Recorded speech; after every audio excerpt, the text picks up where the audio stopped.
बहुत बहुत स्वागत है आपका इस चैनल की एक नई हॉरर स्टोरी में। और दोस्तों, आज की ये घटना आज से करीब 13 साल पुरानी है।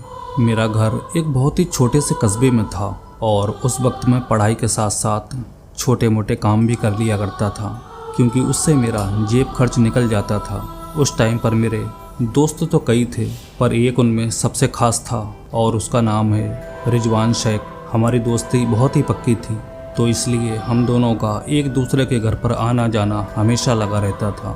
ज़िंदगी में सब कुछ ठीक चल रहा था, फिर अचानक ही मेरे दोस्त के घर एक मुसीबत टूट पड़ी। एक दिन उसके पापा का एक्सीडेंट हो जाता है और वो बहुत बुरी तरह से जख्मी हो जाते हैं। उनको ठीक होने में पूरा 1 महीना निकल जाता है। उनके इलाज में काफ़ी सारा पैसा लग चुका था। जब तक वो हॉस्पिटल में थे उनका कारोबार बंद था, इसलिए बिजनेस में भी काफ़ी नुकसान हुआ था। अब उसके पापा ठीक हो चुके थे और अपना कारोबार भी उन्होंने शुरू कर दिया था, पर उनके दवाएं अभी भी चल रही थीं। उसके बाद घर में काफ़ी अजीब तरह की चीज़ें होने लगीं। घर के सब लोग बारी बारी से बीमार होने लगे। एक ठीक होता तो दूसरा बीमार पड़ जाता। किसी को कुछ समझ नहीं आ रहा था कि आखिर उस घर में चल क्या रहा है। बर्बादी का यह सिलसिला पूरे 2 साल तक चलता रहा।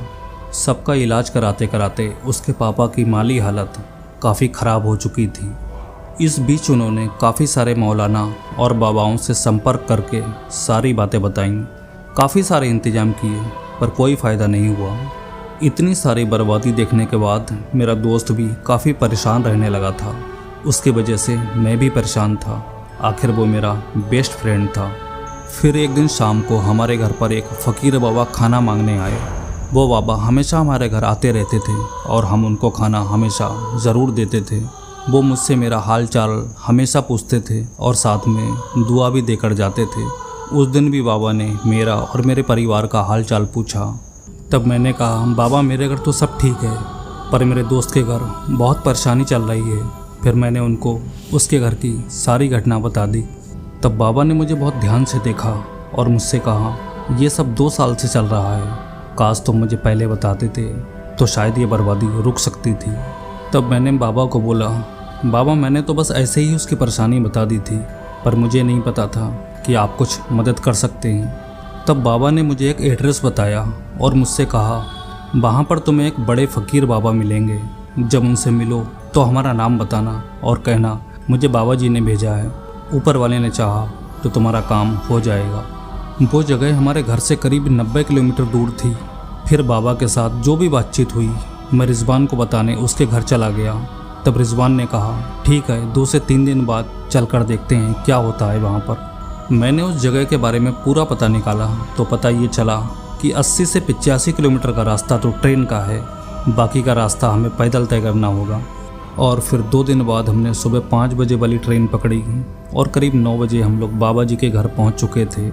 हमारे पहुंचने से पहले ही वहाँ पर काफ़ी भीड़ भाड़ हो चुकी थी। जैसे तैसे करके 1 घंटे बाद हमारा नंबर आया। सबसे पहले मैंने उनको उन बाबा के बारे में बताया जिन्होंने हमें यहाँ भेजा था। उनका नाम सुनते ही बाबा जी मुस्कुराने लगे। फिर वो हम दोनों को अपनी झोपड़ी में लेकर गए और पूछा, बोलो क्या परेशानी है। तब मैंने अपने दोस्त के घर की सारी परेशानी उनको बता दी। तब बाबा जी ने मेरे दोस्त के हाथ में 1 मिनट तक एक काला धागा बांधा और फिर उसको खोलकर एक जलते हुए पुराने चिराग के बराबर में रख दिया। 2 मिनट बाद वो फिर उस काले धागे को उठाकर मेरे दोस्त के कलाई पर बांधते हैं और फिर हटा लेते हैं। और फिर वो मुझसे बोलते हैं, बेटा आज तो तुम्हारा कोई काम नहीं होगा, लेकिन जितना जल्दी हो सके दोबारा वापस आना और अपने साथ में अपने घर के चारों कोनों की मिट्टी ज़रूर लेकर आना। तब ठीक से पता चल पाएगा कि असली समस्या क्या है। और फिर 2 दिन के बाद हम लोग वापस बाबा जी के पास जाते हैं और इस बार अपने साथ में अपने घर के चारों कोनों की मिट्टी को साथ में लेकर जाते हैं। तब बाबा जी ने रिजवान को अपनी झोपड़ी से बाहर बिठा दिया और मुझे अपने साथ अंदर लेकर गए। कुछ देर तक उन्होंने उस मिट्टी को एक जलते हुए चिराग के बराबर में रखा और फिर उठा लिया।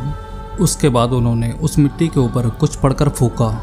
फिर उन्होंने मेरी तरफ देखकर जो मुझसे बोला, उसे सुनकर मुझे अपने कानों पर यकीन नहीं आया। उन्होंने कहा, तुम्हारे दोस्त के घर में माया दबी हुई है। मुझे यकीन नहीं हुआ। मैंने बाबा से दोबारा पूछा, ये आप क्या बोल रहे हैं। तब बाबा ने कहा, तुम्हारे दोस्त के घर में कोई पुराना खजाना दबा हुआ है और उसके रक्षक ही पूरे घर को परेशान कर रहे हैं। ये जानकर मुझे बहुत खुशी भी हुई कि मेरे दोस्त के घर में खजाना है, लेकिन साथ में ये टेंशन भी हुई, ना जाने कब मुक्ति मिलेगी इन भूत प्रेतों से। तब बाबा ने मुझसे कहा, जाओ अपने दोस्त को जाकर बता दो और हम थोड़ी देर में तुमको खजाना निकालने का तरीका बताते हैं। तब मैंने बाहर आकर अंदर की सारी बातें रिजवान को बताईं। रिजवान भी सुनकर एकदम शॉक्ड हो गया और साथ में ये भी बोला, चल यार चलते हैं यहाँ से, हमें लगता है ये खजाने के नाम पर हमें पागल बना रहा है। सच बताऊँ तो मुझे भी ऐसा ही लग रहा था। 90 किलोमीटर दूर बैठे किसी इंसान को कैसे पता चल सकता है कि ज़मीन के नीचे कोई खजाना दफन है? क्या सच में ऐसी भी कोई शक्ति होती है जो इतनी दूर की चीज़ को यहाँ से देख ले, वो भी ज़मीन के अंदर तक की? किसी को भी यकीन नहीं होता इस बात पर, लेकिन हमारे पास कोई और रास्ता भी नहीं था, बस यही एक आखिरी उम्मीद थी। और फिर बाबा जी ने मुझे बताया कि माया को निकालने की सारी चीज़ें हमारे पास हैं, पर एक चीज़ की कमी है जिसका मिलना बहुत ही मुश्किल होता है। तब मैंने बाबा से पूछा, ऐसी कौन सी चीज़ है?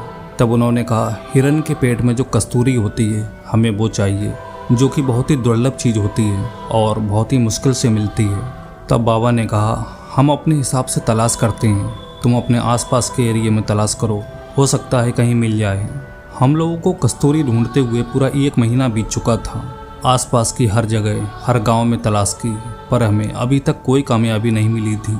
तब मैंने इंटरनेट पर काफ़ी सर्च किया तो चाइना की एक वेबसाइट जिसका नाम था alibaba.com, वहाँ पर मुझे कस्तूरी की एक फ़ोटो दिखी, पर उसका रेट बहुत ज़्यादा था।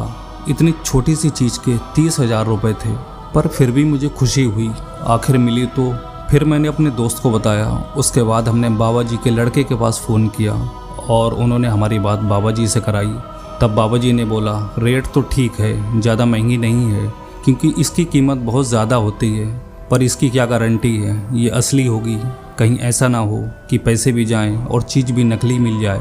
तब उन्होंने मुझसे कहा, ऐसा करो, कुछ दिन और रुक जाओ, हमारे गुरुजी आने वाले हैं, हो सकता है उनके पास कस्तूरी हो, अगर उनके पास हुई तो अपना काम बन जाएगा। हमारे पास इंतज़ार करने के सिवा कोई और रास्ता भी नहीं था। और इधर मेरे दोस्त के घर की हालत दिन ब दिन ख़राब होती जा रही थी। ऐसा लगता रात भर पूरे घर में कोई दौड़ लगा रहा हो। रात को हंसने की अजीब अजीब सी आवाज़ें सुनाई देने लगी। फिर कुछ दिन के बाद बाबा जी का फ़ोन आया। उन्होंने कहा, कस्तूरी का इंतज़ाम हो गया है, लेकिन एक दिन के 5,000 रुपये देने पड़ेंगे। और साथ में उन्होंने काफ़ी सारे सामान की एक लिस्ट भी बताई। वो सामान भी करीब 10,000 के आसपास का होता। और उन्होंने कहा, हम जिस गाड़ी से आएंगे उसका खर्चा भी तुमको देना होगा, और सबसे बड़ी बात, जो भी खजाना निकलेगा उसका 20% हमें देना होगा। ये सारी बातें मैंने अपने दोस्त के पापा को बताईं और फिर उसके पापा ने बाबा जी से लंबी बातचीत की और 2 दिन के बाद आने के लिए उनको बोल दिया। 2 दिन में हम लोगों ने सारा सामान इकट्ठा कर लिया था। मेरे दोस्त के पापा एक ही बात बार बार बोल रहे थे, हमें खजाना मिले या ना मिले, बस इन आत्माओं से आज़ादी मिल जाए। और फिर 2 दिन बाद बाबा जी अपने एक लड़के के साथ मेरे दोस्त के घर पहुंच जाते हैं। सबसे पहले उनको चाय नाश्ता कराया जाता है। नाश्ता करने के बाद वो हाथ में एक तस्बीह पढ़ते हुए पूरे घर का एक चक्कर लगाते हैं। फिर सबसे अंदर वाले रूम में एक गोल सर्कल बनाते हैं और फिर हम लोगों को बोलते हैं, यहाँ पर खुदाई करो। इधर बाबा जी के लड़के ने उस कमरे के बाहर एक चादर बिछाई और उस पर काले जादू से जुड़ा हुआ काफ़ी सारा सामान रखा था और उस पर कस्तूरी भी रखी थी, जिससे बहुत तेज खुशबू निकल रही थी। साथ में 3 बड़े बड़े चिराग भी जल रहे थे। पूरा अलौकिक माहौल लग रहा था। इधर हम लोग खुदाई कर रहे थे। हमने अब तक 4 फीट से ज़्यादा का गड्ढा कर दिया था, पर वहाँ पर अभी तक कुछ भी नहीं निकला। बाबा जी ने हमसे फिर दोबारा कहा, यहीं पर खोदो, यहीं पर निकलेगी। मुझे अंदर ही अंदर काफ़ी गुस्सा आ रहा था, क्योंकि इतनी मेहनत का काम हम दोनों ने कभी नहीं किया था। लगभग 5 फीट खोदने के बाद अचानक मेरी लोहे की राड किसी ठोस चीज़ से टकराई। मेरी आंखों में चमक आ गई। तब बाबा जी ने बोला, अब बहुत ध्यान से खोदना, इसको छूने की कोशिश भी मत करना, ये एक ऐसी आग है जो तबाह कर देगी। ये सुनकर मैं तो बहुत डर गया। तब मैंने बाबा जी से कहा, आगे की खुदाई तुम करो, पर वो इतने बुजुर्ग थे कि ये काम नहीं कर सकते थे। साइड से खोदते हुए मुझे अब वो मटकी दिखने लगी थी। उस पर काफ़ी सारी मिट्टी लगी हुई थी, पर देखकर लग रहा था जैसे वो सिल्वर की कोटिंग से बनी हो। लेकिन मुझे हैरानी तब हुई, मैं जैसे ही मटकी के साइड की मिट्टी खोदता, मटकी अपने आप ज़मीन के अंदर चली जाती। मैंने फिर दोबारा खोदा, लेकिन एक बार फिर मटकी ज़मीन के अंदर चली गई। क्योंकि उसके रक्षक नहीं चाहते थे कि यह मटकी किसी इंसान के हाथ लगे। बाबा जी ये सब ऊपर से खड़े होकर देख रहे थे। तब उन्होंने मुझसे कहा, 2 मिनट रुको। वो कमरे से बाहर गए और एक बाल्टी पानी भरकर लाए और उस गड्ढे में डाल दिया। फिर एक लंबी सी लोहे की राड को उन्होंने उस मटकी के ऊपर रख दिया। बाबा जी बोले, आप खुदाई करो, अब ये अंदर नहीं जाएगी। और सच में वैसा ही हुआ। हम दोनों ने मटकी के साइड की पूरी मिट्टी हटा दी थी और अब मटकी हमें पूरी तरह से दिख रही थी। सच में मुझे अपने ऊपर गर्व महसूस हो रहा था। जो बातें मैंने किस्से कहानियों में सुनी थी, आज मैं अपनी आंखों के सामने देख रहा था। फिर बाबा जी कमरे से बाहर गए और अपने लड़के के पास से एक लाल कपड़ा लेकर आए जिस पे उर्दू में कुछ लिखा हुआ था, और नीचे गड्ढे में जाकर उन्होंने उस मटकी के ऊपर वो लाल कपड़ा लपेट दिया और अपने आप बाहर आ गए और मुझसे बोले, नीचे जाकर मटकी को उठाकर ऊपर रख दो। पर इस काम के लिए मैंने साफ मना कर दिया क्योंकि उसमें काफ़ी खतरा था, जो कि उन्होंने खुद बताया था। लेकिन बाबा जी ने मुझे बहुत यकीन दिलाया कि अब कुछ नहीं होगा। उनके बहुत कहने पर मैं गड्ढे में नीचे उतरा और जाकर मटकी को पहले टच करके देखा, ठीक वैसे ही जैसे किसी करंट वाली चीज़ को छू कर देखते हैं, पर मुझे कुछ नहीं हुआ। तब मैंने उस मटकी को उठाकर बाहर रख दिया। मेरा एक अंदाज़ा था, लगभग 20 किलो से ज़्यादा वज़न ज़रूर होगा उसका। तब बाबा जी ने कहा, इसको 21 दिन के लिए एक ऐसी जगह पर रख दो जहाँ पर ना तो इसको कोई देख पाए और ना ही इसे कोई छू पाए। तब मेरे दोस्त के पापा ने उसको ऊपर एक मचान पर रखवा दिया। फिर उसके बाद बाबा जी ने अपना मेहनताना लिया और जाने से पहले मेरे दोस्त के पापा से बोले, इस मटकी को 21 दिन के बाद अपने आप ही फोड़ लेना, इसमें कुछ निकलेगा, इसकी संभावना बहुत ही कम है। क्योंकि ये बात उन्होंने हमें पहले ही बता दी थी। घर में इतने सारे जादू टोने के इंतजाम हो चुके हैं, हो सकता है इसके अंदर का खजाना खराब हो चुका हो। तब बाबा जी ने कहा, अगर कुछ निकलता है तो ईमानदारी से हमारे बीच जो भी तय हुआ है वो हमारे घर पर पहुंचा देना। इंतज़ार करते करते आखिर वो दिन आ ही गया जिसका हम सबको इंतज़ार था। मटकी तोड़ते टाइम मैं और मेरे दोस्त का पूरा परिवार मौजूद था। उसके पापा ने जैसे ही मटकी तोड़ी, उसमें से धूल और धुएं का एक ऐसा गुब्बार निकला कि पूरे कमरे में फैल गया। हम लोग दहशत की वजह से सब कमरे से बाहर भाग गए। जब धीरे धीरे धुआं गायब हुआ तो हम लोग अंदर गए तो देखा मटकी में गीली मिट्टी भरी पड़ी है। जब हमने उस मिट्टी में ढूंढना शुरू किया तो उसमें से 20 से 30 सोने के सिक्के मिले।